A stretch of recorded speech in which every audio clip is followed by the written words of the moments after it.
welcome to the line change. We are here to recap the Canucks versus Wild game, and Canucks win again.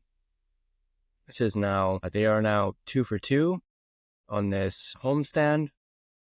They, of course, beat the Ducks the other day to start the homestand, and they have continued that momentum into this game, and they have now beaten the Minnesota Wild. And the Canucks have now won 4 straight at home, which is a big turnaround for the Canucks. As everyone knows, their struggles at home during the earlier part of the season, they really struggled to win at home, and now they're starting to turn that around. So that's great to see. But let's dive right into this game recap. We'll start off with the first period, of course. And from what I saw in the first period, Elias Pettersson was showing some great defensive plays. He was blocking shots. So was Marcus Pettersson. He was blocking some shots in the early goings of the first period. The Canucks, much like they did against the Ducks, came out aggressive. They were controlling the puck in the offensive zone, and they just came out swinging right out of the gate, which, as always, is great to see. The Canucks ended up going on the power play. They did not convert on the first power play.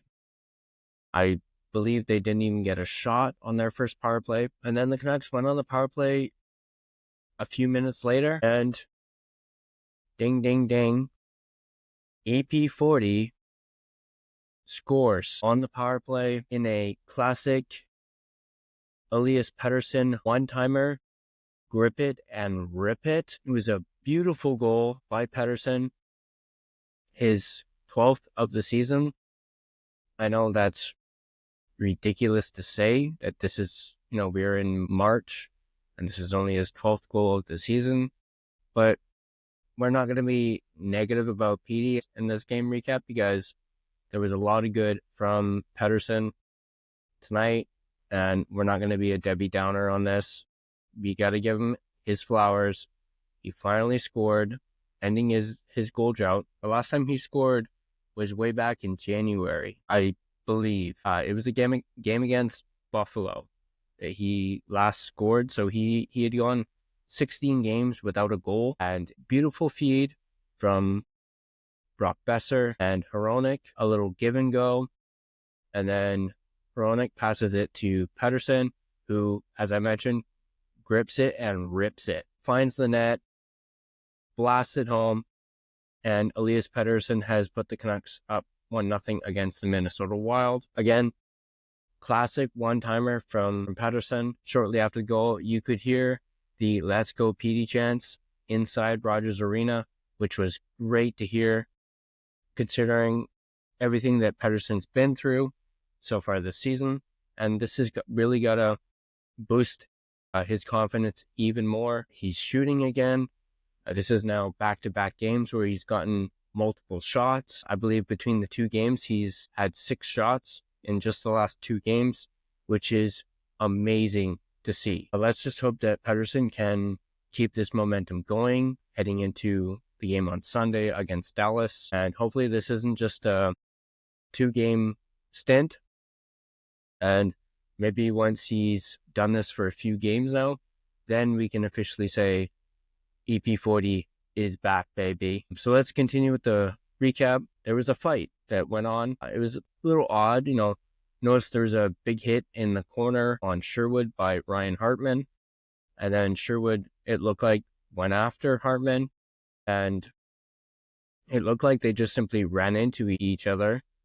And then there was a delayed penalty on the call. And then Sherwood ended up fighting Hartman. And it wasn't that entertaining of a fight. Sherwood just kind of fell on top of Hartman, and that ended the fight. I do think they ended up calling it tripping on Sherwood. I thought that was a little weak, a little soft. I didn't really see a trip at all. It looked more like their legs collided.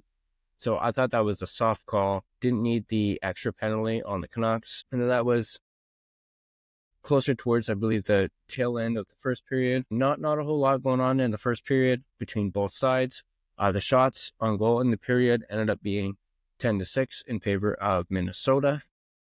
And then we move on to the second period. Speaking of penalties, there was a missed call, a blatant missed call on Hedel, where he ended up getting tripped, and there was no call. I thought that was a blatant missed penalty, and you heard the crowd in Rogers Arena show their frustration with that. And then a short while later, Elias Pettersson had a great scoring chance where it looked like he absolutely undressed the Minnesota Wild defenseman. Little spinorama move, and it looks like he kind of lost the handle on it as well and tried to pass it instead of shooting, which I'll give him a break on that. Maybe if he had kept hold of the puck, he could have backhanded it into the net, and then he had another whack at it and wasn't able to put the puck in the net. But seeing him showcase those hands, those dekes, was a great sight to see. Petey, keep it coming. Keep doing it. You're getting, and again, Pettersson looked confident once again. Like, just seeing him do that, pull off a move like that, shows you he's gaining his confidence back, game by game. And it's a very positive thing to see, considering, of course, how his season has gone. But moving forward, Lankinen was very busy, not just in this period, but in this game. He was really standing on his head. Minnesota Wild were absolutely peppering Kevin Lankinen with shots on goal, and he was like a brick wall in there. He was making saves left and right. He was absolutely helping or making sure that this game remained 1-0 in the second period. And if it wasn't for Lankinen, this could have been a very, very different game. The Canucks ended up getting another power play. They did not convert on this power play, so now they are 1 for 2, or I believe they were 1 for 3, actually. But the final shots in the period were 13-7 in favor of Minnesota again. So once again, Minnesota had the edge in shots on goal in both the first and second period. Canucks were essentially getting outplayed by the Wild, but Kevin Lankinen, as I mentioned, was standing on his head. Moving on to the third period, Brock Faber scores on the power play, his 8th of the season, at 7 minutes and 12 seconds, assisted by Rossi and Boldy to tie the game. Lankinen for this goal, it was a beautiful goal, eerily similar to Pettersson's goal in the first period. It was a one-timer, and a little tic-tac-toe give and go passing from the Wild, and the game is now tied.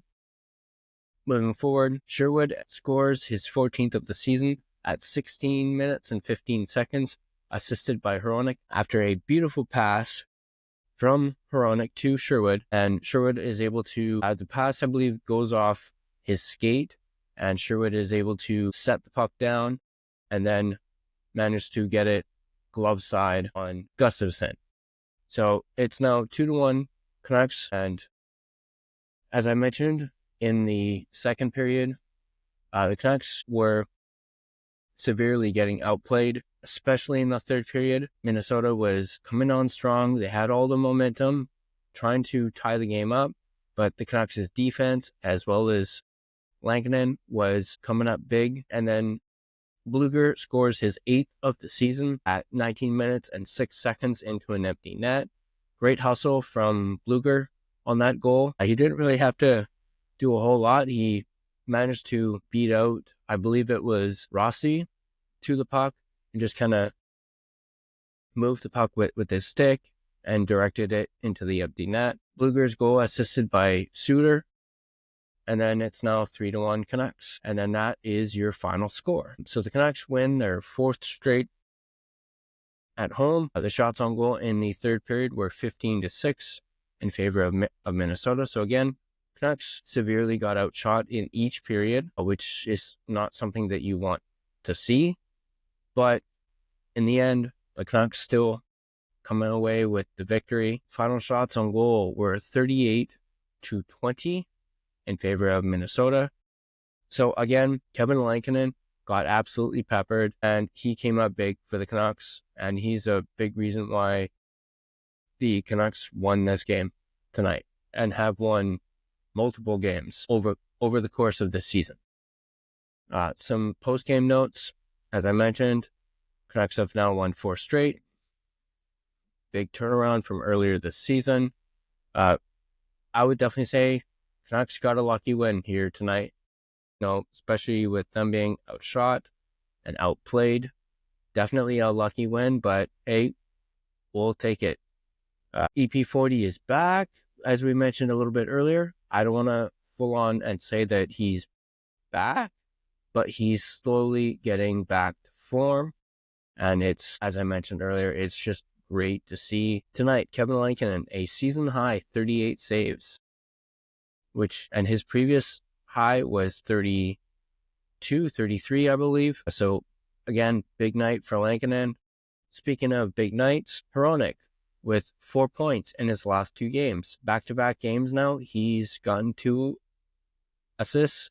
In our previous recap video, he was our player of the game. And so another great performance from Hronek, who was playing with Petey, which was great to see. Rick Tocchet spoke after the game about how Hronek has really taken Petey underneath his wing and has really helped him, especially the last couple games.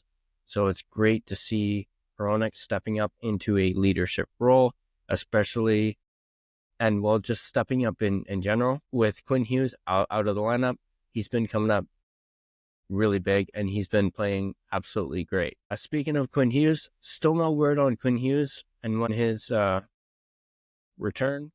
Same can be said for Thatcher Demko. Still no word on Demko. It's now been a month since Demko got hurt, and we still don't know anything. They mentioned how it wasn't that severe. Well, it's been a month now, so clearly it's severe enough that it's kept Demko out of the lineup for a month. Their next game is Sunday at home versus Dallas. Obviously, they're looking to make it 5 straight at home, but they're also facing a very tough Dallas Stars team who, as of the trade deadline, acquired Mikko Rantanen. So we're going to get a look at Mikko Rantanen as a Dallas Star on Sunday. The Stars do play Saturday against Edmonton, so it's likely the Canucks will see former teammate Casey DeSmith in net on Sunday, and obviously Jake Ottinger will likely start versus the Oilers. But yeah, they're looking to make it 5 straight at home, so definitely not going to be easy. If the Canucks play like they did tonight against Dallas, you can kiss that 5 straight at home goodbye, as they cannot be outplayed by a team with the firepower that Dallas has. They're really going to have to step it up. And obviously, Lankinen is going to have to come up big for them as well against Dallas. So let's move forward and get into our player of the game. Speaking of Kevin Lankinen, he is the Line Changes player of the game tonight, and it should be a no-brainer. As I mentioned, Lankinen, 37 saves, a .974 save percentage. So Kevin Lankinen is our player of the game, and he has, I can't say enough good things about Kevin Lankinen and what he has brought to the Vancouver Canucks this season, and not just in these last couple games, but the season in total. He's really been, other than Quinn Hughes, and I've mentioned it in previous videos, he's been this team's MVP all season long. He's been consistent. Keep in mind, we got him deep in, we signed him deep in training camp. So in September is essentially when we were able to sign Lankinen, and he's absolutely come up big for us. He's, as I mentioned in our Kevin Lankinen extension video, he's absolutely earned every single penny that he will be getting when that new contract kicks in at the end of the season. He has definitely earned it. He's earned that 5-year contract, and he has been an absolute stud all season long. So that's going to do it for this game recap. If you like this video, go ahead and hit that like button. If you're not subscribed to the Line Change and want to keep up to date on all your Canucks news, go ahead and smash that subscribe button. You really help out the channel. Click on that notification bell and you will not miss a single video. Share this video, share it with your friends, share it with your fellow Canucks fans.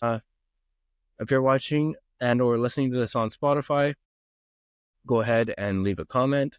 Same applies for the YouTube channel. Go ahead and leave a comment. Do you think Elias Pettersson is making his way back to form? Obviously, we're very late into the season, so it's not going to be a drastic improvement, but would you like to see him at least, I don't know, maybe potentially, if he can really get hot, hit the 20-goal threshold?